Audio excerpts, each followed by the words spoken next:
எல்லாருக்கும் வணக்கம். நம்ம இன்றைக்கி என்ன பார்க்க போகிறோம் அப்படின்னா, நம்ம இன்றைக்கி டாபிக்குள்ளே போகிறதுக்கு முன்னாடி நம்ம இந்த புக்லேருந்து படிச்சுட்ருக்கோம். Thought from the mount of blessing, அதாவது மலை பிரசங்கத்துலேருந்து படிச்சுட்ருக்கோம். நம்மளோட ஃபஸ்ட்டு சாப்டரில் நான் என்ன சொன்னேன்னு உங்களுக்கு ஞாபகம் இருக்கும். ஃபஸ்ட்டு சாப்டரில் நம்ம என்ன படித்தோம்?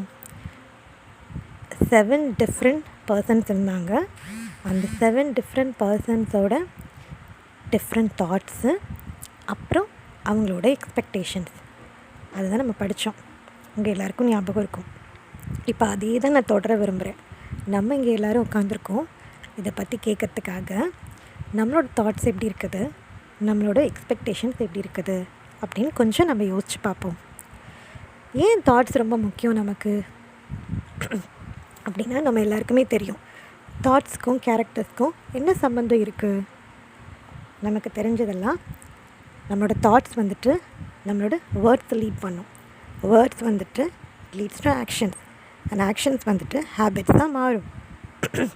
அண்ட் ஹேபிட்ஸ் வந்துட்டு நம்மளோட கேரக்டராகவே இருக்கும். ஸோ தாட்ஸுன்றது சாதாரண விஷயம் இல்லைங்க. தாட்ஸுன்றது ரொம்ப ரொம்ப முக்கியமான விஷயம். ஏன்னா அது வந்துட்டு கேரக்டர் டெவலப்மெண்ட்டுக்கு அவ்வளோ முக்கியமான விஷயம். ஸோ என்ன அப்படின்னா, நம்மளோட எண்ணங்கள் சாதாரணது இல்லை. நம்மளோட எண்ணங்கள் வார்த்தைகளாக மாறுது, வார்த்தைகள் செயல்களாக மாறுது, அந்த செயல்கள் பழக்க வழக்கங்களாக மாறுது, நம்மளோட பழக்க வழக்கங்கள் குணமாக மாறுது.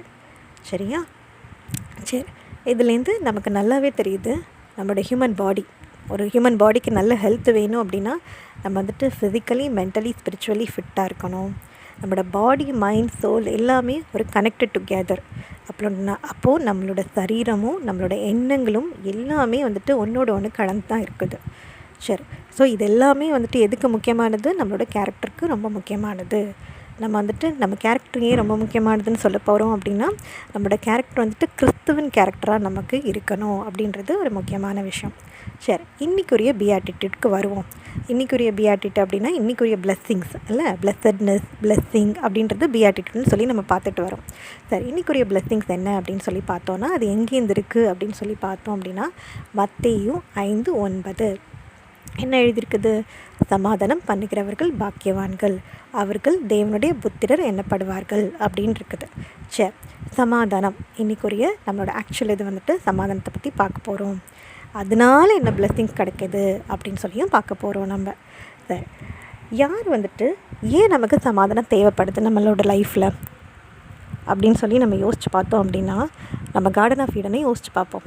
கார்டன் ஆஃப் ஈடனில் பார்த்தோம் அப்படின்னா ஆடம் அண்ட் ஈவ் இருந்தாங்க. ஆடம் அண்ட் ஈவ் வந்துட்டு பாவம் பண்ணுறதுக்கு முன்னாடி வரைக்கும் தேவனை வந்துட்டு அவங்க முகமுகமாக தரிசித்தாங்க. ஆனால் பாவம் வந்த பிறகு என்னாச்சு?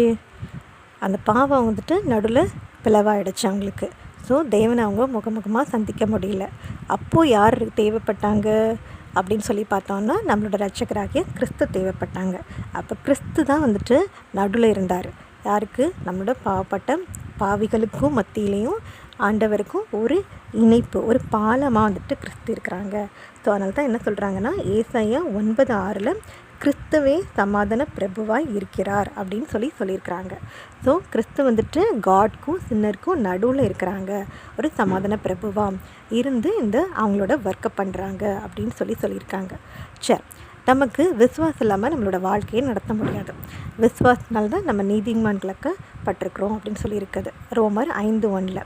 அப்போ வந்துட்டு என்னது, நம்ம விசுவாசிக்கிறப்போ நீதிமான்களை ஆக்கிறப்போ நம்ம வந்துட்டு என்னது, கிறிஸ்து வந்துட்டு நமக்கு தேவனிடத்துலேருந்து சமாதானத்தை பெற முடியும் அப்படின்னு சொல்லியிருக்கிறாங்க. அந்த வசனத்தை வாசிக்கிறேன். இவ்விதமாக நாம் விசுவாசனாலே நீதிமான்களுக்கு பட்டிருக்கிறபடியால் நம்முடைய கர்த்தராகிய இயேசு கிறிஸ்து மூலமாய் தேவனிடத்தில் சமாதானம் பெற்றிருக்கிறோம். ஸோ இயேசு கிறிஸ்து மூலமாக மட்டும்தான் நம்ம சமாதானத்தை பெற முடியும். ஏன்னா அவர் தான் சமாதான பிரபுவாக இருக்கிறாரு அப்படின்னு இருக்குது. சரி, நம்ம பாவத்தை நம்மள்கிட்டேருந்து எடுத்து போட்டுட்டு, சரிங்களா, கிறிஸ்து வந்துட்டு அன்பிற்கு நம்ம இணைந்திருந்தோம் அப்படின்னா, இப்போ நம்மளோட இருதயத்தை வந்துட்டு அதுக்காக நம்ம ஓப்பன் பண்ணி கிறிஸ்துவை வரவழைக்கணும்னா என்னது, அவரோட அன்பை நம்ம வந்துட்டு ஏற்றுக்கொள்கிறோம் அப்படின்றது.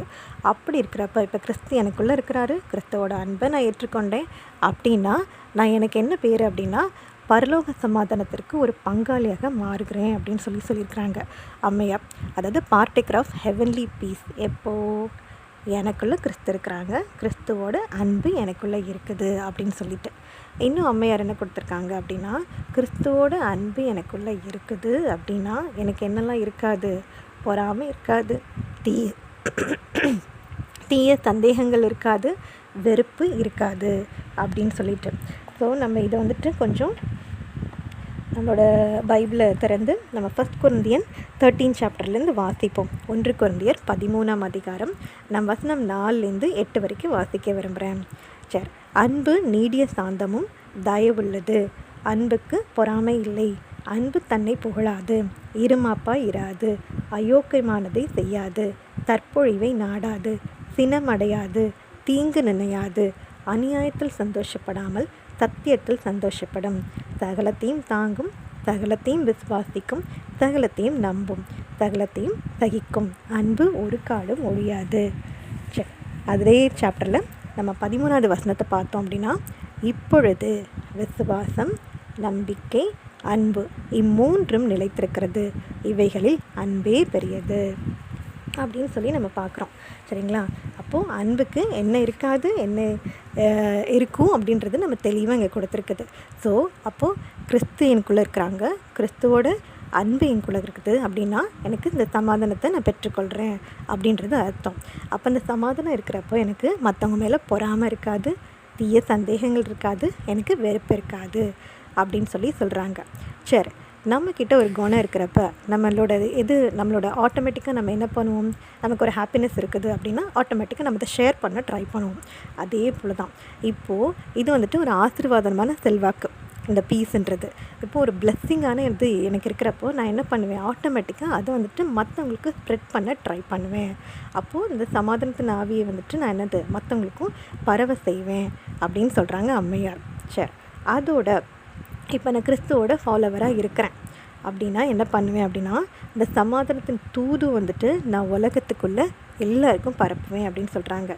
தூது என்னது? ஒரு குட் நியூஸ் போல். சரிங்களா? இந்த பீஸு கிரைஸ்ட் நம்ம கூட இருக்கிறாங்க, கிரைஸ்டோட அன்பு நம்மக்கிட்ட இருக்குது அப்படின்னா என்னது? சமாதானம் நம்மக்கிட்ட இருக்கும் அப்படின்றது. சரிங்களா?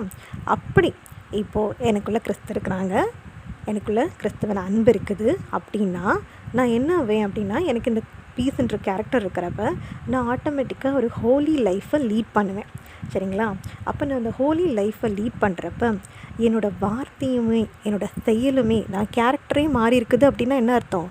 என்னோடய தாட்ஸு, என்னோடய வேர்ட்ஸு, என்னோடய ஆக்ஷன்ஸு, என்னோடய ஹேபிட்ஸு எல்லாமே பரிசுத்தமாக இருக்கும். அப்போ எல்லாமே பரிசுத்தமாக இருக்கிறப்ப என் கூட யாராவது பழகுறாங்க அப்படின்னா அவங்களையுமே நான் என்ன பண்ணுவேன்னா, என்னோடய வார்த்தையினாலும் என்னோடய செயல்னாலுமே வந்துட்டு அவங்களோட பாவத்தை விட்டுட்டு அவங்களோட இருதயத்தை வந்துட்டு தேவனிடத்துக்கு ஒப்படைக்க நான் வழி நடத்துவேன். சரிங்களா? அப்படி நான் வழி நடத்துகிறப்ப நான் சமாதானம் செய்யும் நபராக மாறியிருக்கேன் அப்படின்னு சொல்கிறாங்க. நல்லா கவனிச்சுக்கோங்க. இது வந்துட்டு நான் செய்ய போகிறது கிடையாது. சரிங்களா? சுயம்ன்ற நான் செய்கிறதில்ல. எனக்குள்ள கிறிஸ்து, எனக்குள்ள கிறிஸ்துவின் அன்பு, அவர் மூலமாக தான் நான் வந்துட்டு ஹோலி லைஃப்பை லீட் பண்ணுறேன். அப்போது எனக்குள்ள கிறிஸ்து மூலமாக அவர்னால நான் வந்துட்டு ஒரு பாவியை, சரிங்களா, மற்றவங்க பாவத்தில் இருக்கிறாங்களா அவங்கள வந்துட்டு என்னது அவங்க பாவத்தை விட்டுட்டு அவங்களோட இருதயத்தை வந்துட்டு தேவனிடத்துக்கு ஒப்படைக்கிறதுக்கு நான் ஹெல்ப் பண்ணுறேன் அப்படின்றது. அப்படின்னா என்ன அர்த்தம்? என்ன பார்க்குறவங்க என்ன பார்க்குறது கிடையாது, எனக்குள்ள கிறிஸ்து. அப்போ என்ன சொல்லுவாங்க? ஐ சா ஜீசஸ் இன் யூ அப்படின்னு சொல்லுவாங்க. சரிங்களா? கிறிஸ்துவை நான் ஒரு இடத்துல பார்க்குறேன் அப்படின்னு சொல்லுவாங்க. அப்போ அது எவ்வளோ பெரிய காரியம் நமக்கு. அப்படிப்பட்டது நமக்கு வேணும் இல்லை? சரி. இப்போ சமாதானம் என்கிட்ட இருக்குது, நானும் சமாதானம் செய்கிற நபராக மாறிட்டேன், நானும் பரலோகத்தில் ஒரு பங்காளியாக ஆயிட்டேன். சரிங்களா? இந்த சமாதானத்தினால இப்போ நானும் வந்துட்டு என்னது ஒரு கிறிஸ்து எப்படி வந்துட்டு சின்னருக்கும் காட்க்கும் நடுவில் ஒரு சமாதான பிரபுவாக இருந்தாங்களோ நானும் மற்றவங்களுக்கும், சரிங்களா, நடுவில் வந்துட்டு எப்படி இருக்கேன் அப்படின்னா கிறிஸ்துவ பற்றின அன்பை பறக்கிற ஒரு சமாதான ஒரு பணியாளராக தான் நான் இருக்கிறேன். சரிங்களா? அப்படி இருக்கிறப்ப என்ன பிளெஸ்ஸிங்ஸ் எனக்கு கிடைக்கிது அப்படின்னு சொல்லி பார்த்தோன்னா, கிறிஸ்து இருக்காங்க, கிரைஸ்டோட லவ் என்கிட்ட இருக்குது, அவரோட கேரக்டர் நான் பெற்றுட்டேன், ஹோலி லைஃப்பை லீட் பண்ணுறேன், எனக்கு பீஸ் இருக்குது அப்படின்னாவே அது வந்துட்டு ஒரு எவிடன்ஸ்ன்னு சொல்கிறாங்க அம்மையார். என்ன எவிடன்ஸாக, என்ன ஒரு சான்றா, I have a connection with God அப்படின்னு சொல்கிறாங்க. ஸோ இதெல்லாம் எனக்கு இருக்குதுனாவே நான் என்னது தேவனோடு தொடர்பு கொண்டுட்டு இருக்கேன் அப்படின்றது ஒரு அர்த்தம். சரிங்களா? இப்படி என்னோடய லைஃப் இருக்கிறப்ப நான் வந்துட்டு இதை மற்றவங்களுக்கு ஷேர் பண்ணிக்கிட்டே இருக்கிறப்ப என்னோடய லைஃப் வந்துட்டு எப்படி இருக்கும் அப்படின்னா, கிறிஸ்துவின் இனிய நறுமணம் என்னோடய லைஃப்பில் இருக்கும்.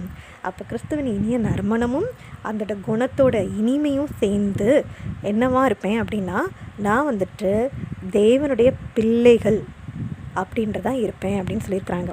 ஸோ என்னோடய பேர் எப்படி அழைக்கப்படுமா, சில்ட்ரன் ஆஃப் காடுன்னு அழைக்கப்படுமா. சரிங்களா? ஸோ நம்மளோட பிளெஸ்ஸிங் என்ன, இன்றைக்குரிய பிளெஸ்ஸிங்கு பியாட்டிடியூட்லேருந்து சமாதானம் பண்ணுகிறவர்கள் பாக்கியவான்கள். அதாவது இந்த பீஸ் வந்துட்டு மற்றவங்களுக்கு கொடுக்குறவங்க பாக்கியவான்கள், அவர்கள் தேவனுடைய புத்திரர் என்னப்படுவார்கள். அப்போது என்னோடய நேம் வந்துட்டு சில்ட்ரன் ஆஃப் காடுன்னு வந்துட்டு கூறப்படும் அப்படின்னு சொல்லி இருக்குது. சரிங்களா? எவ்வளோ ஒரு பிளெஸ்ஸிங் இல்லை நமக்கு. சில்ட்ரன் ஆஃப் காடுன்னு நம்மளை வந்துட்டு மற்றவங்க சொல்கிறப்ப, ஐ சா ஜீசஸ் நியூன்னு சொல்கிறப்ப எவ்வளோ ஒரு பிளெஸ்ஸிங்கான லைஃப்பில் நம்ம வாழ்ந்துட்டுருக்கிறது.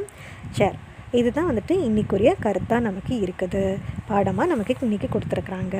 சரி, நான் வந்துட்டு கடைசியாக 2 வசனங்களை வந்துட்டு வாசித்து முடிக்கலான் இருக்கேன். ஒன்று வந்துட்டு 1 யோவான் 4:7. 1 யோவான் 4:7 என்ன சொல்லுது அப்படின்னா, பிரியமானவர்களே, ஒருவரிலொருவர் அன்பாய் இருக்க கடவோம், ஏனெனில் அன்பு தேவனால் உண்டாயிருக்கிறது. அன்புள்ள எவனும் தேவனால் பிறந்து அவரை அறிந்திருக்கிறான். இன்னொரு வசனம் என்ன கொடுத்துருக்குறாங்க அப்படின்னா, ரோமர் 8:9.